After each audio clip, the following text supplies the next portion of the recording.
শুভ দুপুর বন্ধুরা।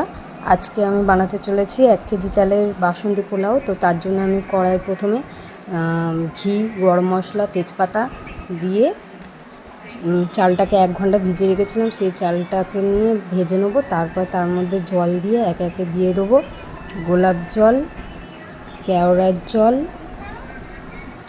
এটা কেওড়ার জল আর মিঠা আতর দিয়ে মিক্স করে ওটা দিয়ে দেবো। তার মধ্যে দিয়ে দেবো কাজু, কিশমিশ, নুন, স্বাদ মতো চিনি দিয়ে আমি ফুটতে দেবো। দেখো এরকম ঝরঝরে হয়েছে, একটুও গায়ে লেগে যাবে না এইভাবে করলে। 1 ঘন্টা চালটা ভিজিয়ে রেখে দিতে হবে, তারপর জল ঝরিয়ে ভেজে নিতে হবে। ভেজে নিয়ে একদম সেম যতটা চাল ততটা জল দিয়ে কোনো নাড়াচাড়া না করে বন্ধ করে ঢাকা দিয়ে রেখে দিলে এরকম